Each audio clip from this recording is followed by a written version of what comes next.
Bakın nasıl gemi hareket ediyor arkadaşlar. Bakın ben hiçbir şey yapmıyorum bakın. Şu an çok tehlikeli. Arkadaşlar günaydın. Size bahsettiğim gemi bana kaldı. Kil gemisi. Gemimizin tonajı 2000 ton.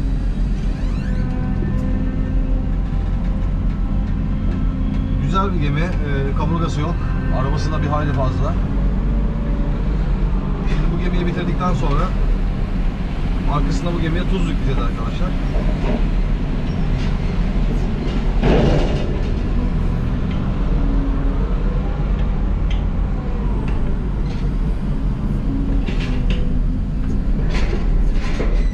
Bu kil İstanbul'dan geliyor. Sanırım en son İstanbul'da yağmur yağmıştı. Yağmurlu olduğu için kil de biraz nemli arkadaşlar. Yani kapmadan kolay kolay akmıyor.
winch direkleri var. Alırken biraz tehlikeli oluyor arkadaşlar. Çünkü ufak gemi olduğu için ben baskı uyguladığım zaman gemi hemen direkt iskele sancağı yatıyor. Bir gözüm de onda yani. Hani direkt geminin winchleri makineye vurmasın diye. Çünkü öyle birkaç sefer benim başıma geldi.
Tekrardan merhaba arkadaşlar.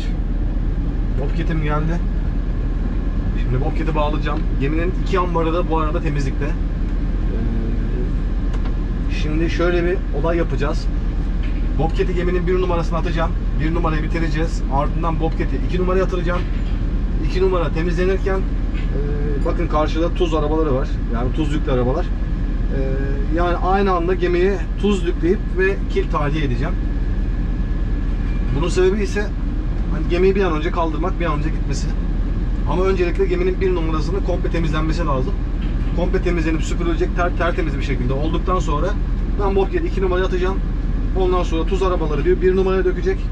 Ve ara ara tuza geçip, tuz yükleyip ara ara da arka tarafa geçip kil tahliye edeceğim. Biraz olaylar karışık. Ama biz genelde böyle yapıyoruz. Daha doğrusu ben böyle yapıyorum. Hani bazı arkadaşlar komple gemiyi bitirip öyle tuz yüklemeye başlıyor. Yani iki ambarı da komple temizleyip tuz yüklemeye başlıyor. Ama bence hiç gerek yok. Çünkü Bobcat temizlik yaparken 2 numarada ben de ara ara makineyi çok az bir şey yürütüp yani 10 metre yürütüp 1 numaraya tuz yükleyeceğim. Böyle daha hızlı bir iş kaçacak. Kendi nazarımca öyle. Şimdi arkadaşlar bağlasın, hemen Bobcat'i atalım. Şu 1 numarayı bitirelim. Tamamdır.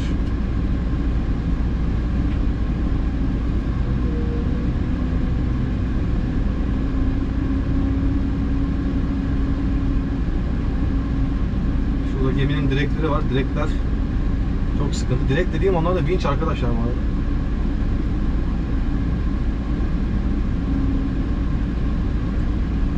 Şöyle şuraya indirelim. Hatta şöyle yapayım. Tam şu köşeye. Tamamdır. Çok ufak bir gemi. Temizliği de kolay olacak ve alt taraflarında kaburga yok arkadaşlar. Bu gemiye sonradan ince bir saç yapmışlar duvarlarına. O kaburgalar kapatılmış. O yönden güzel. İnşallah bütün gemilerde böyle şeyi kapatılır. Kaburgaları kapatılır ve rahat olur tahliyesi.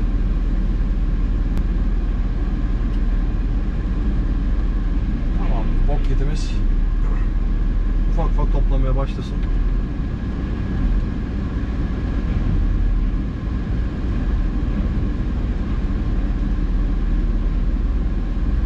Bu saatten sonra artık yapacak bir şey yok.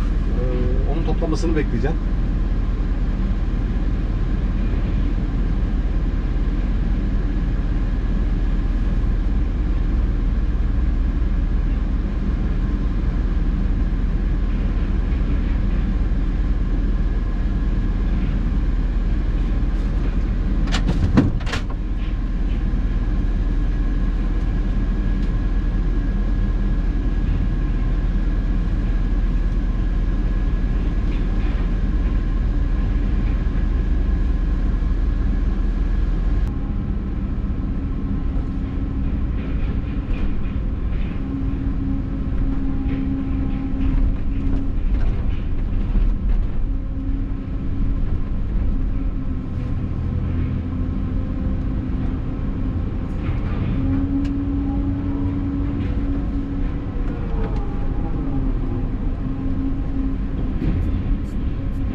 çok hareket ediyor ya.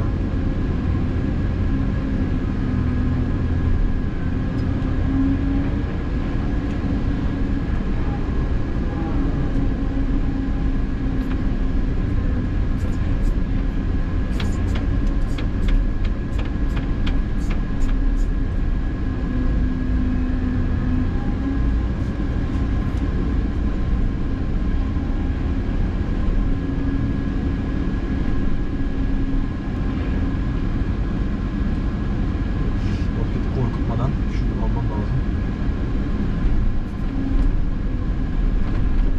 Alırken bakın nasıl gemi hareket ediyor arkadaşlar. Bakın ben hiçbir şey yapmıyorum bakın. Şu an çok tehlikeli. Hani biraz daha esnerse direkt hop benim makineye vurma durumu var yani.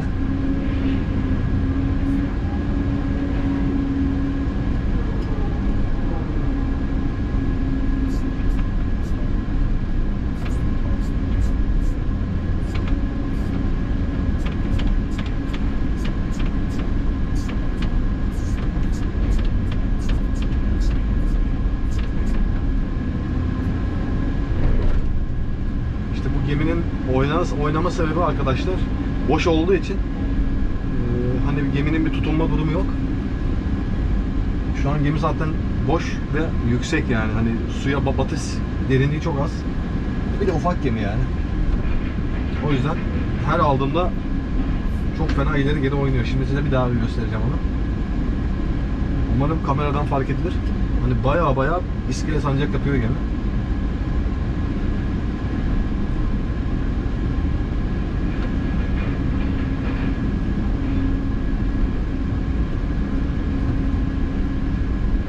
Şimdi aldım, kapattım.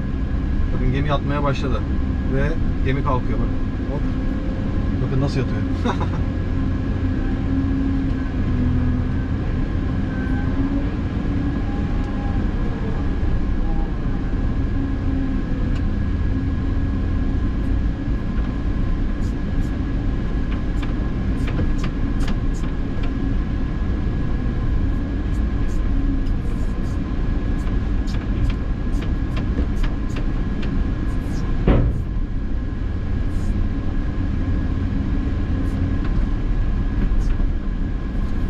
Basacağız.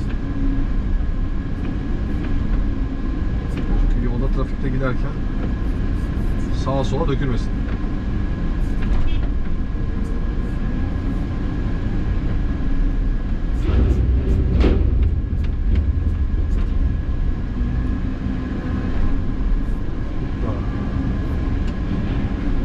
Şimdi size komik bir anımı anlatayım. Mesleğin ilk zamanlarındayım. Daha sene bugün yeni çıkıyorum. O zaman lastikli makinedeyim böyle ufak. Gemi de ufak bir gemi. Ama ben geminin bu kadar böyle oynayabileceğini düşünmemiştim. Hava kış ayıydı ve fırtınalıydı yani. Hani gemi boştayken bile sallanıyordu. Ben işte her neyse yükü aldım, sıkmaya verdim, bomu bir kaldırdım, gemi böyle bir oynamaya başladı. Başlayınca ben şey sandım bir an. Hani mantıken böyle durduğunuz zaman bir göz yanılması oluyor. Dedim ki eyvah dedim makine devriliyor. Çünkü hani kendimi geminin sabit bir şey olup kendimin hareketli bir şey olduğu böyle anlamı oldu. Hemen elimi ayağımı kapattım böyle durdum. Bekledim. Sonra iskeleye baktım. Dedim ben dedim sallanmıyorum dedim. Ondan sonra bir baktım gemi sallıyormuş meğer. Hani o zaman çok korkmuştum. Bakın size gene gemi oynatma nasıl olur. Bakın hop yabana doğru yattı ve kat.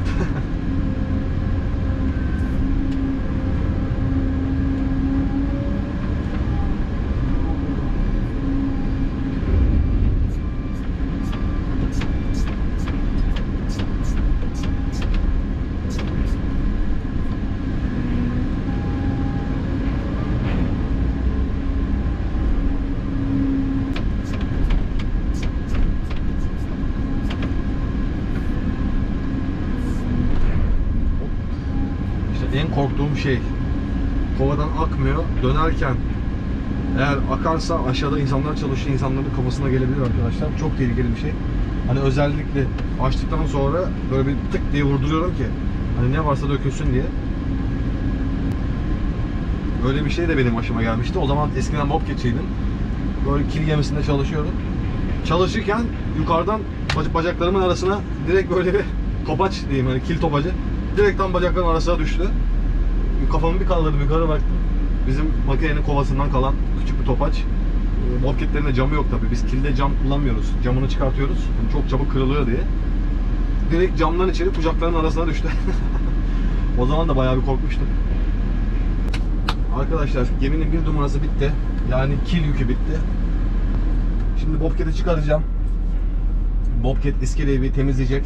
Çünkü farklı bir malzeme yükleyeceğiz. Tuz. Yani yüke karışmasını istemiyoruz. Zaten yasak. Güzelce de bir süpürecekler, temizleyecekler. Ondan sonra Bobcat'i ben 2 numaraya atacağım. Ve bir yandan da tuz yüklemeye devam edeceğim. Tamamdır, Bobcat'imiz hazır. Tuz yükleyeceğim, tuz. Yerleri temizleyelim, ondan sonra atacağım oraya.